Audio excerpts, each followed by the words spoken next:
Dios, te damos muchas gracias en este tiempo tan maravilloso que nos das, en este tiempo tan pues grande, tan especial que es escudriñar tu bendita palabra, tan importante para nuestras vidas, Señor. Te pido bendigas este contenido que tú, Señor, en tu gracia nos has concedido, pues tenerlo y darlo y saber lo que tú nos quieres decir en esta tu bendita palabra. Te pedimos que hables a nuestro corazón también y por supuesto entendamos lo que es tu amor, tu bendito amor, tu inmenso amor, tu infinito amor, que realmente hay tantos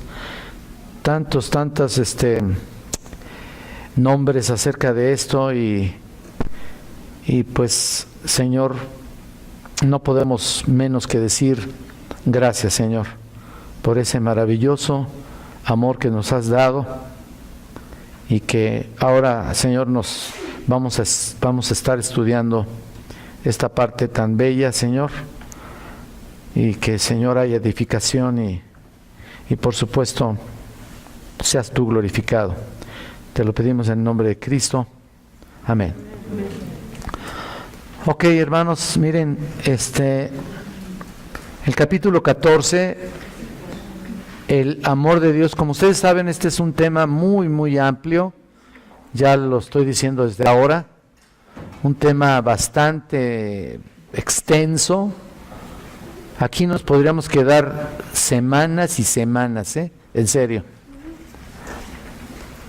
Pero vamos a concretarnos a lo que dice Pink aquí, el hermano Pink, por un lado, y por otro algunas notas que yo añadí, por supuesto, en el estudio, para poder comprenderlo en un lenguaje tal vez más sencillo, ¿no?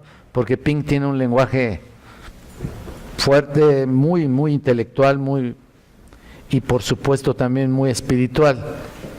Pero él comienza diciendo de la siguiente manera, dice: en las Sagradas Escrituras, dice él, se nos dicen tres cosas acerca de la naturaleza de Dios y ustedes lo tienen ahí. Dios es espíritu, número 1, y lo tienen ahí, ¿no? Juan 4:24.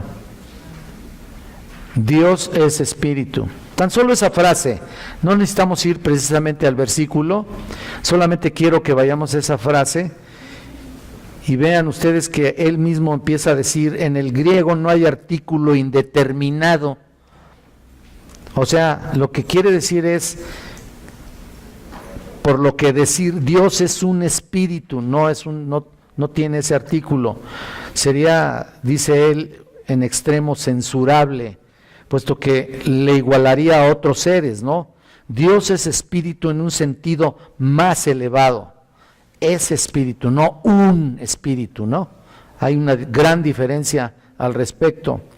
Y dice, por ser espíritu no tiene sustancia visible, es incorpóreo. Si Dios tuviera un cuerpo tangible no sería omnipresente y estaría limitado a un lugar, tal y como ustedes recuerdan, la segunda persona de la Trinidad, el Señor Jesucristo, estuvo en este mundo.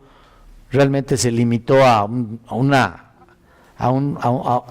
extensión solamente, se limitó a una tierra y de ahí pues prácticamente pues no salió, ¿no? No salió de ciertos límites geográficos, pero definitivamente que Dios en el sentido de espiritual es incorpóreo y por supuesto estaría limitado, si tuviera un cuerpo estaría limitado a un lugar. El ser espíritu llena los cielos, dice él aquí, llena la tierra.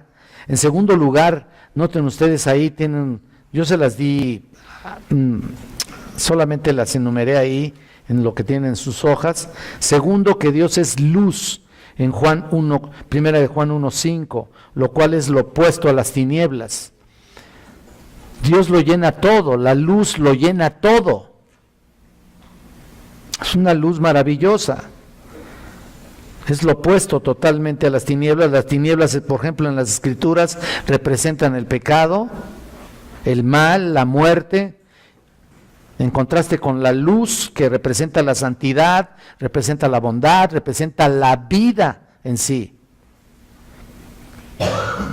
Que Dios es luz significa que es la suma, dice él aquí, y me parece una frase muy bella, la suma de todas las excelencias.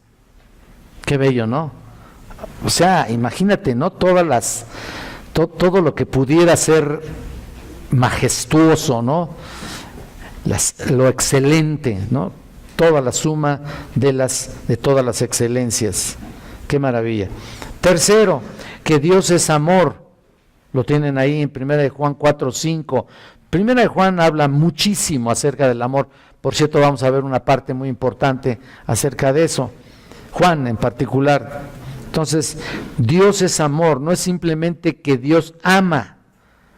Escuchen lo que dice, sino que es el amor, Él es el amor mismo. Él es el amor mismo. El amor no es simplemente uno de sus atributos, es su misma naturaleza. De hecho, el amor gobierna todas las escrituras, abarca toda la revelación de Dios.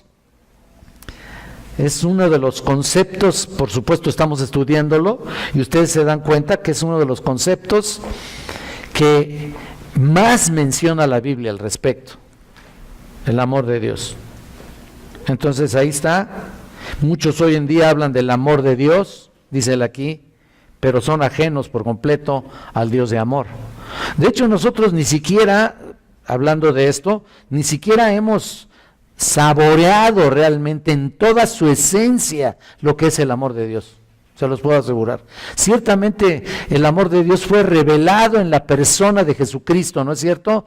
Jesucristo mismo reveló su amor maravilloso al dar su vida en la cruz por nuestros pecados. O sea, ¿qué más excelencia pudo haber tenido o qué más actitud pudiéramos esperar, ¿no?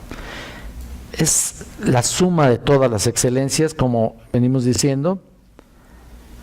Bueno, eso hablando de la luz, pero también el amor es algo maravilloso que llena tanto que ni siquiera llegamos a comprender completamente lo que Él ha hecho. El amor divino es considerado comúnmente, dice él, como una especie de debilidad afectuosa. El amor común, el amor divino, perdón, es considerado comúnmente, o sea, por toda la gente, como una especie de debilidad afectuosa, una cierta indulgencia cariñosa, dice Pink. Indulgencia cariñosa. Es reducido a un simple sentimiento enfermizo, copiado de las emociones humanas. O sea, el amor de Dios incluso lo estamos adaptando y lo adaptamos casi siempre a nuestro propio concepto, ¿no es cierto? Por eso es lo que dice él aquí. Lo sometemos al concepto que nosotros tenemos. No es eso, no es así. Imagínate un simple sentimiento enfermizo, ¿qué es eso? Para nada, ¿no? Sin embargo, la verdad es que en esto es como en todo lo demás, nuestras ideas han sido reguladas de acuerdo con las Sagradas Escrituras, lo que nos revelan las Sagradas Escrituras. O sea, la misma Escritura incluso le hacemos nuestra propia adaptación, ¿no es cierto? O sea, la adaptamos a nuestro entendimiento y obviamente también en el sentido de dar una clase o de dar una revelación o de manifestar el amor de Dios hacia los demás, es débil y mediocre. En serio. De hecho, hace tiempo algo estuve hablando acerca de eso. El apóstol Juan nos indica en su primera carta algo importante que quisiera que vayan ahora sí conmigo, para que ustedes vean cómo se manifiesta el Señor en nosotros, y es muy distinto a la adaptación débil que nosotros hacemos de su amor. Primera de Juan capítulo 4, versículo 10. Mira lo que dice: en esto consiste el amor, no en que nosotros hayamos amado a Dios, sino que Él nos amó a nosotros y envió a su Hijo en propiciación por nuestros pecados. Nada más ese versículo. Obviamente entendemos que todo Primera de Juan está lleno de la revelación del amor de Dios hacia nosotros, pero solamente quiero analizar este versículo para que nos demos cuenta lo maravilloso que hay aquí tan solo en este versículo. Aquí tan solo en este versículo encontramos tres características. No sé si se las puse yo ahí en sus hojas, no se las puse, ¿verdad? Tres características de lo que significa y es el verdadero amor de Dios. Yo se los había comentado, creo, alguna vez. En primer lugar, Dios ama a los que no le aman. Es un amor ilógico, ¿no? Para nuestro propio criterio, para el criterio humano y para nuestra debilidad mental, es un amor que no checa con nuestro criterio, con nuestra mente, con nuestro nivel espiritual, ¿no es cierto? Dios ama a los que no le aman. O sea, está fuera totalmente de todo concepto, ¿no? En segundo lugar, Dios ama enviando a su Hijo. Ahorita vamos a explicar cada uno de esos puntos. Y en tercer lugar, Dios ama en propiciación por nuestros pecados. Ahí están enumerados, ¿no es cierto? Lo tienen ahí. Ahora, número uno, vamos a ver el primero. Dios ama a los que no le aman. Dios ama a los que no le aman. Ahora vamos a agarrar la frase aquí, vamos a tomar el versículo 10 que estamos viendo aquí y nada más vamos a ver: en esto consiste el amor, no en que nosotros hayamos amado a Dios. Nada más esa pura frase. Miren, hermanos, cuando estamos hablando de que Dios ama a los que no le aman, parece estar de acuerdo con la naturaleza, ¿no? La ley de la naturaleza. Pero cuando dice que Dios ama a los que le aman, parece estar de acuerdo con la naturaleza, la ley de la naturaleza. Pero cuando dice Dios aquí que ama a los que no le aman, esta debe estar por encima de todas las leyes, como les dije, que es la norma más extraordinaria y maravillosa de gracia. Fuera de toda la realidad nuestra, ¿no? En realidad no hay un solo hombre sobre la tierra que amara a Dios. Ustedes lo saben. Y ese es, para comenzar, ese es el primer mandamiento, ¿se acuerdan? Que es ¿a qué? Amarás al Señor tu Dios con todas tus fuerzas, con toda tu mente, con todas tus fuerzas, con todo lo que tú eres, pues. Imagínate nada más. Pero en realidad nunca hemos llegado ni siquiera a un ápice de lo que verdaderamente se necesita: amar a Dios, ¿no? Entonces, no hay un solo hombre sobre la tierra que amara a Dios. Y de la misma manera, no hay tampoco ni siquiera uno que haga el bien. Lo dice la Biblia, ¿no? Romanos 3:10, ¿no? ¿Se acuerdan? Y sin embargo, el Señor fija su amor, escuchen esto, a aquellos a quien no había pensado amarles. ¿Por qué? Porque Él, al contrario, no solo no los amaba, no lo amaban, a Él, sino que lo odiaban en realidad. Justo cuando llegó el pecado, esa fue la postura que tuvo el ser humano. Simple y sencillamente odió a Dios.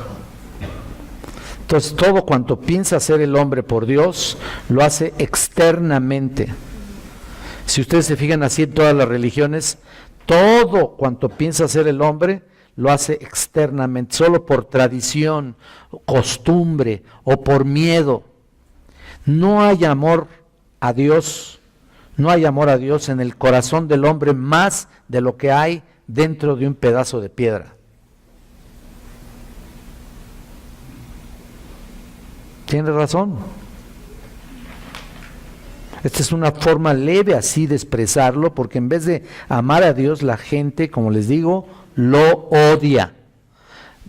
Vaya, no lo dicen, ¿no? ¿No es cierto? No lo dicen. De hecho, manifiestan una hipocresía, ¿no?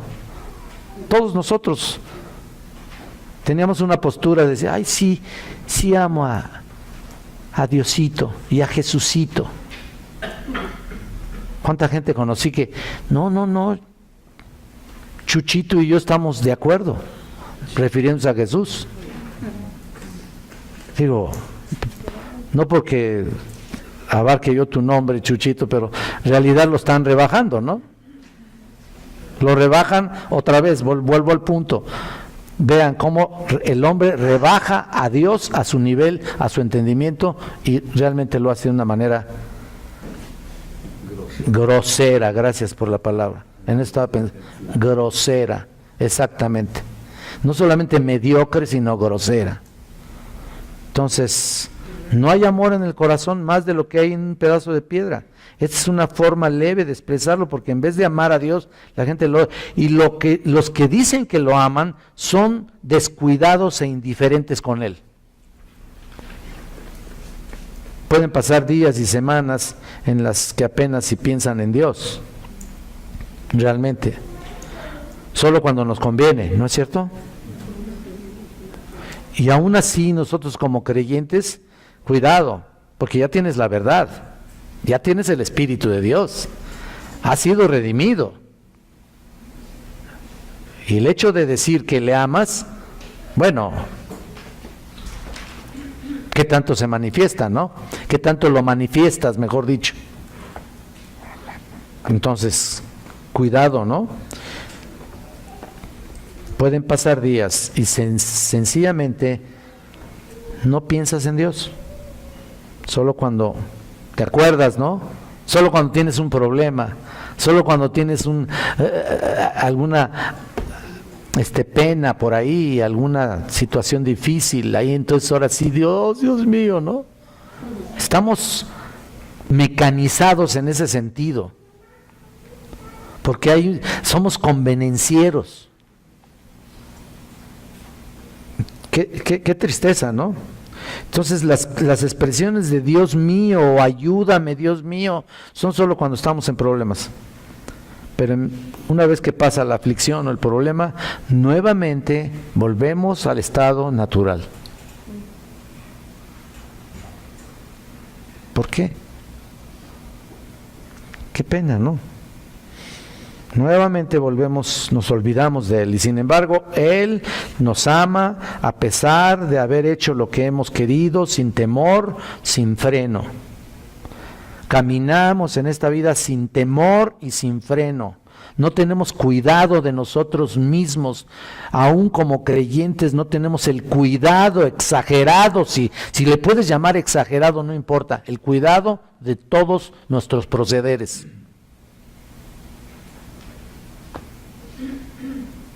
A pesar de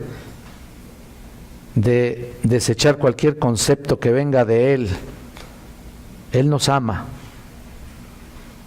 A pesar de haber violado las leyes divinas, fíjate lo que hacemos, Obviamente el hombre que no conoce a Cristo, pues está peor, ¿no? Pero vean, viola todas las leyes divinas posibles.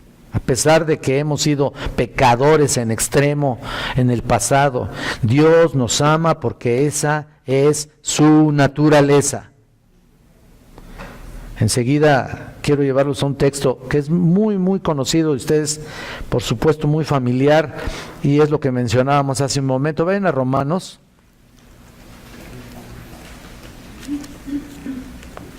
Romanos 3:10.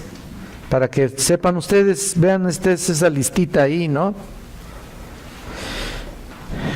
cómo describe ahí la abismal separación que tiene el ser humano, el hombre en general, con Dios. Romanos 3:10 dice, como está escrito, no hay justo ni aun uno, no hay quien entienda, no hay quien busque a Dios, todos se desviaron, a una se hicieron inútiles.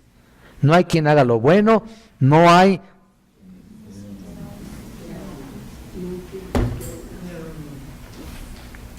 El hombre es incapaz de comprender la verdad de Dios o de captar la medida de su justicia realmente.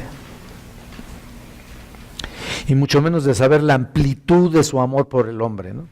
Y lo triste es de que su ignorancia espiritual no es resultado de la falta de oportunidad que pueda tener para conocerle. Su eterna deidad y poder, dice aquí en el Romanos 1:20, se hacen claramente visibles, ¿no? Las cosas invisibles, invisibles de Él, su eterno poder y deidad se hacen claramente visibles desde la creación del mundo, siendo entendidas por medio de las cosas hechas, de modo que no tienen excusa. No hay excusa. Entonces, el hombre es incapaz de comprender la verdad de Dios a la medida de su justicia, y mucho menos de saber la amplitud de su amor por el hombre. Y lo triste es de que su ignorancia espiritual no es resultado, como les dije, de la falta de oportunidad. Ya les dije que todo el mismo, los cielos y toda la creación habla plenamente de la presencia de Jesucristo, plenamente de la presencia de Dios. Incluso todas las religiones falsas del mundo son intentos, una vez se los platiqué aquí en una predicación, del hombre para escapar del Dios verdadero. Ellos buscan la manera, a lo mejor creen que están buscando a Dios, pero en realidad están escapando de Él. En serio. Incluso puedo decir también para lavar su conciencia, incluso para acallarla.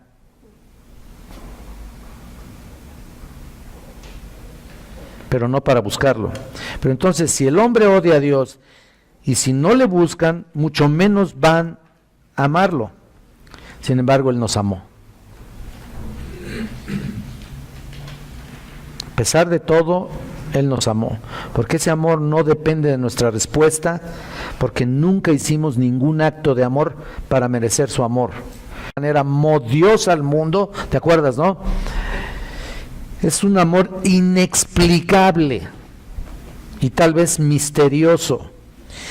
Y les digo aquí, no existe nada como el amor de Dios, nada. Los hombres por lo general no aman a los que los ignoran o los que les hacen un mal, mucho menos aman lo que odian. Sencillo, ¿no? Parece sencillo, pero es tremendamente fuerte, ¿no? Ellos aman más las tinieblas que la luz. ¿Por qué? Porque sus obras son malas. Juan 3:19. Y a pesar de todo, Dios los sigue amando. La Biblia dice más, Dios muestra su amor para con nosotros en que siendo aún pecadores, Cristo murió por nosotros. Ahí la palabra siendo aún pecadores, ¿saben qué quiere decir? A pesar de que eres pecador. Cristo murió por nosotros. Significa esto que a pesar de que el hombre no solamente no ama a Dios, a pesar de su pecado, a pesar de sus ofensas constantes, de sus transgresiones, a pesar de ignorar los designios de Dios, a pesar de que nunca le han buscado, a pesar de que no hay quien haga lo bueno como leímos, a pesar de que no hay quien lo entienda, a pesar de amar más las tinieblas que la luz, a pesar de que ningún líder apóstata religioso sobre la tierra ha mencionado que el amor de Dios lo ha demostrado por medio de la muerte de su Hijo. A pesar de todo, Dios los ama. Es un amor incomprensible. ¿Por qué? Porque a pesar de que somos ignorantes e insignificantes delante de sus ojos, Él nos ama.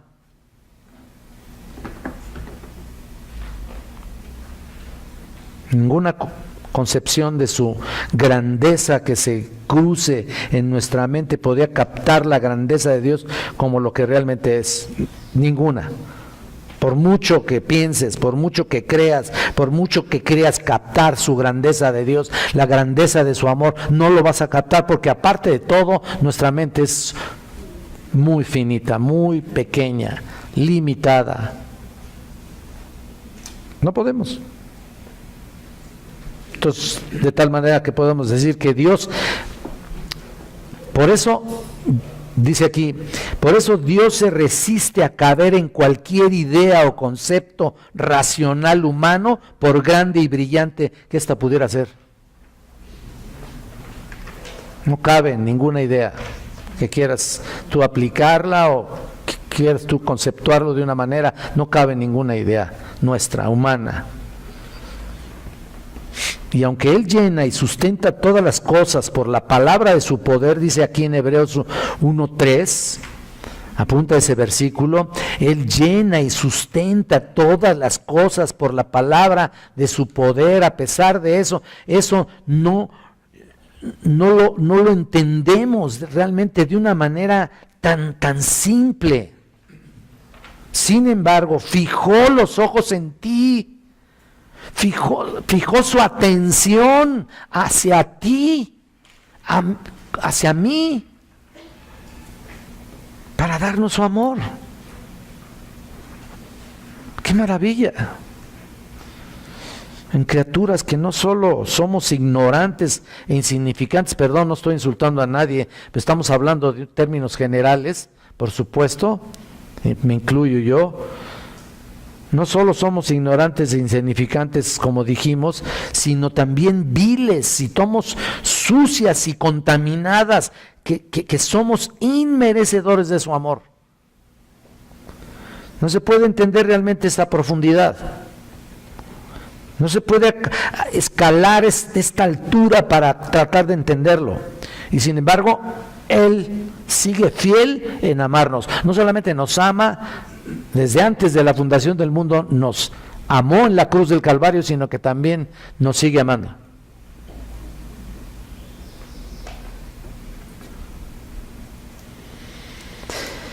Ahí está. Y a pesar, pero además hay otro detalle del amor incomprensible de Dios. ¿Saben qué es? Es que a pesar de todo, Dios es el que nos busca para dárnoslo.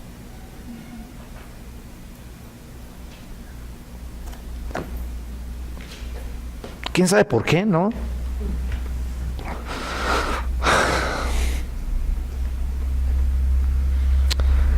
No solo nos ama, sino que nos busca para amarnos.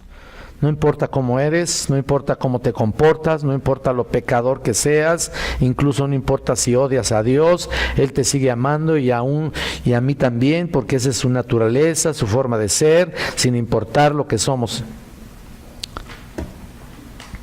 Miren, el siguiente inciso que tienen ahí de él, el apóstol Juan nos aclara, número 2, aquí en el mismo versículo que estamos estudiando de 1 de Juan 4:10, sino, hay un término ahí de contraste muy importante. ¿Lo están viendo?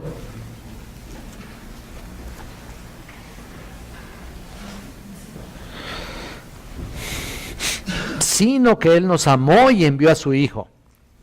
Entonces, número 2, Dios nos ama enviando a su Hijo, enviando a Jesucristo.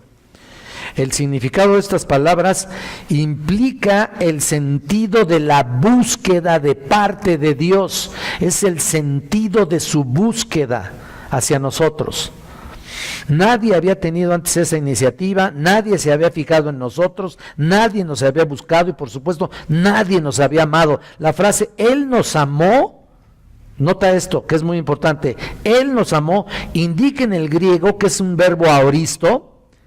Aoristo quiere decir que siempre nos ha amado desde el pasado, pero además señala que no hicimos ningún acto en ninguna ocasión para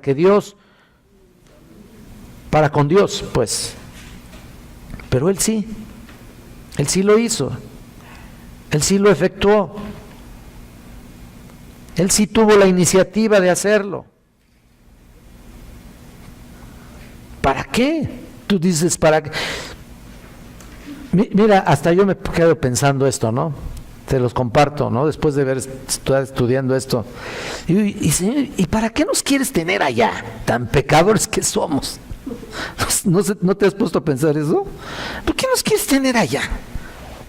O sea, ya una vez analizando lo que somos, aún como creyentes, que no llegamos ni a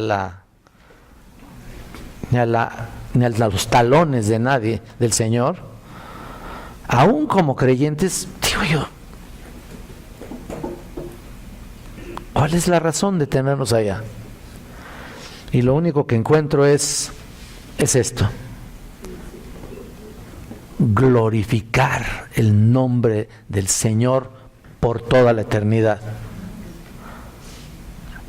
Yo les di una clase en el seminario, creo, estábamos hablando, ¿no? Creo, no estoy, ya no sé si estoy en el seminario o aquí en la clase, que a veces doy algunos conceptos, ¿no? Parecidos, y Moni y Chucho lo saben porque ellos sí son mis alumnos.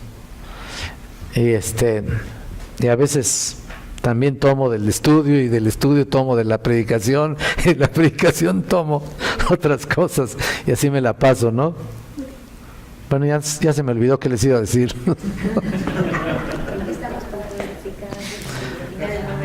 Que nos quiere allá para glorificar. Pues sí. No sé qué les iba a decir, pero sí. No, es que realmente me quedo pensando muchas cosas, ¿eh?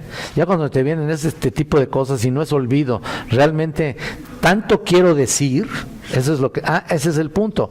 Tanto quiero decir que no decimos nada. Y por mucho que vayamos a decir, por mucho que quiera yo expresarlo, por mucho que quiera yo manifestar su presencia, la gloria de Dios, precisamente en todos nuestros actos, darle la gloria a Dios, ni siquiera vamos a llegar a lo que Él realmente se merece, ¿no?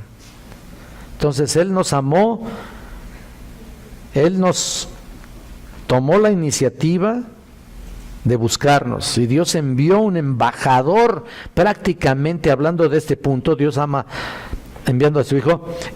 Dios envió un embajador de la paz para nosotros, eso es lo que dice Juan, y su nombre es Jesucristo.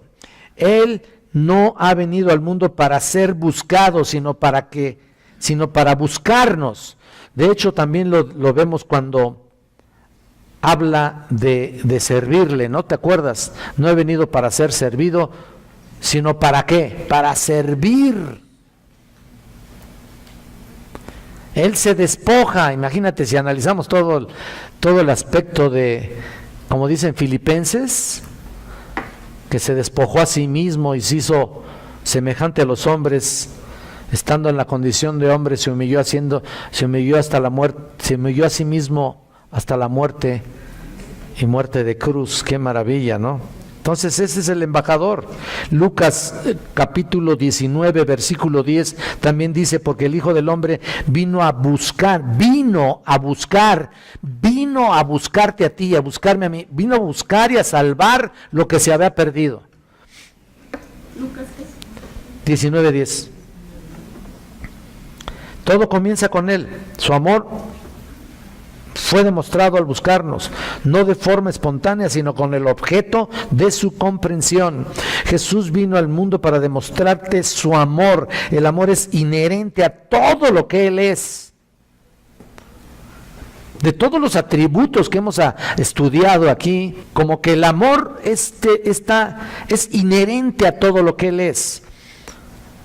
Como que el amor envuelve todos los demás atributos, como que es la función básica para que Dios manifestara todos los demás atributos. No estoy diciendo que así sea, pero es tan grande su amor que quiere uno entenderlo, ¿no? ¿No es cierto?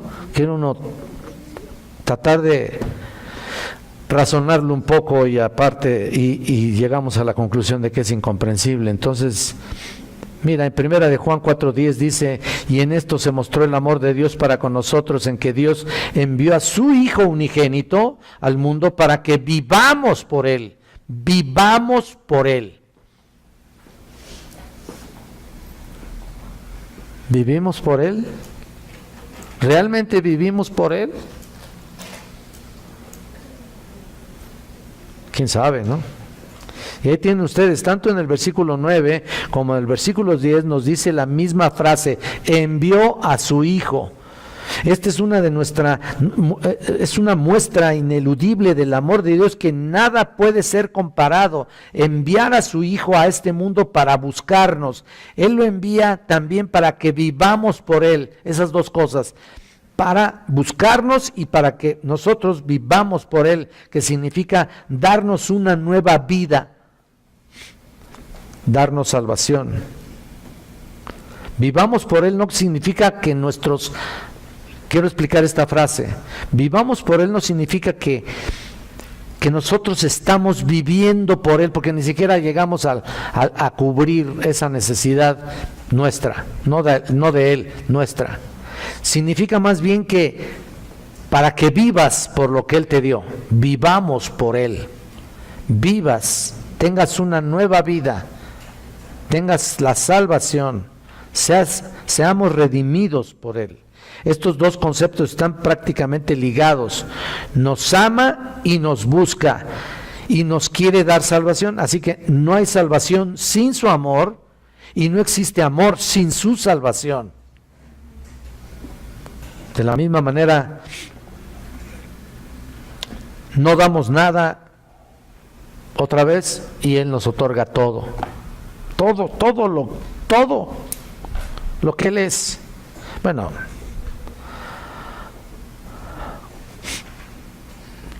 acerca de nuestra necesidad, ¿no? Lo que necesitamos Él nos lo dio. Yo creo que todo lo que Él es, no. Si lo poquito que, digo, no estoy diciendo que nos dio poco, pero pensando en la grandeza infinita de Dios, en la soberanía maravillosa de nuestro Creador, lo que nos dio fue lo que nosotros necesitábamos. Y para nosotros lo dio todo, para nosotros. Y aún así no podemos entenderle. Aún así no caminamos como debe ser. Aún así no caminamos con la verdad por encima de todo. Aún así nos cuesta trabajo vivir una vida plena, santa, pura, digna de Él. No, nos da todo, pero ¿qué hacemos con eso, no? Como que nos da todo, pero es como que como hay un dicho en el mundo que dice: el que es pobre y se llega a enriquecer, loco se quiere volver. Hay un dicho así, ¿no es cierto? El que nunca tuvo y llega a tener. Bueno, no importa tanto la exactitud, no es bíblica. No es bíblica, al cabo eso es lo de menos, pero sí, así es. Pero el punto es de que así estamos nosotros. Fuimos pobres, desventurados, que no teníamos absolutamente nada y éramos dignos de conmiseración de todos los hombres, de todos los seres humanos. No merecíamos absolutamente nada, y cuando llegamos y ahora nos da la vida eterna, nos da esa riqueza maravillosa, no sabemos qué hacer con ella, no sé si me entiendan. Aquí estamos y venimos a adorarle, por supuesto, y hacer todo lo que podemos hacer, pero aún nos falta mucho para hacer lo que debemos hacer. Entonces, ¿qué negociación es esta, no? No damos nada, nos da todo, y lo que es el término teológico, ¿se acuerdan? Él nos busca para imputar su justicia en nosotros, imputar su justicia o poner su justicia en nosotros, y nosotros le imputamos nuestros pecados a Él. Exactamente, ahorita vamos a ver ese punto último. ¿Qué tipo de negociación es esa? Como les digo, Es incomprensible. Pero mira, aquí tenemos un verbo muy importante que aparece en el versículo 9. Estamos... Sí.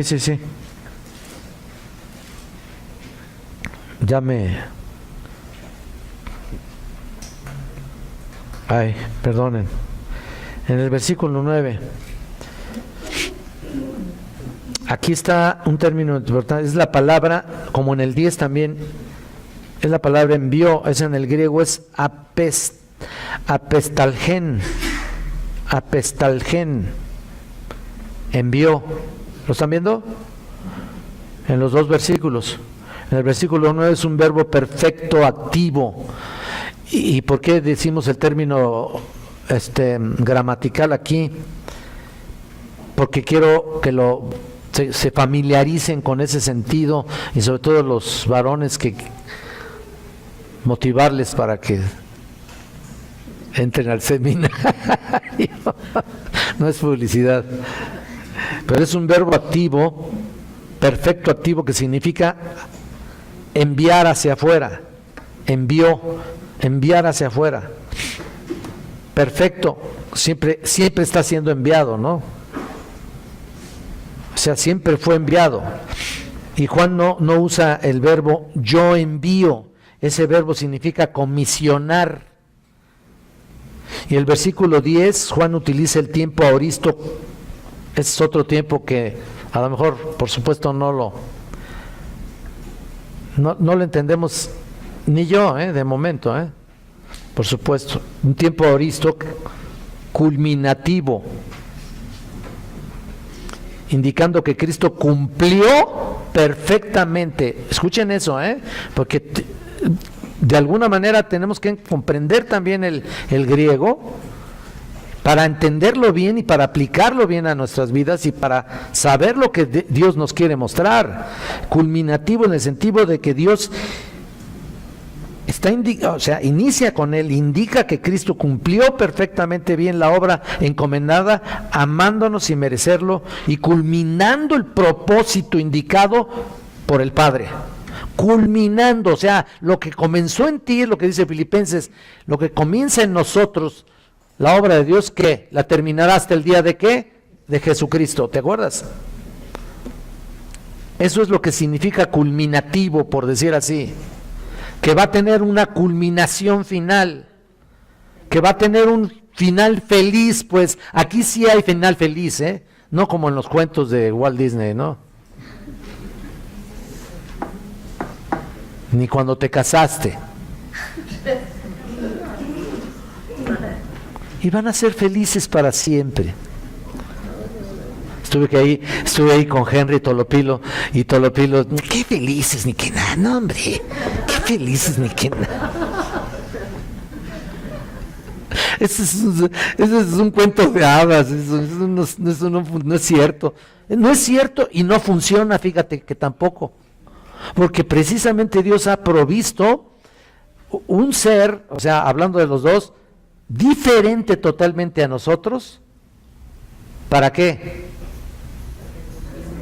Para complementar exactamente una sola carne, un solo concepto, un mismo pensamiento, etcétera, etcétera. Y eso tarda años. Muchos años. Pero muchos años. Está viendo Moni, dice. Gracias, hermano, por animarme.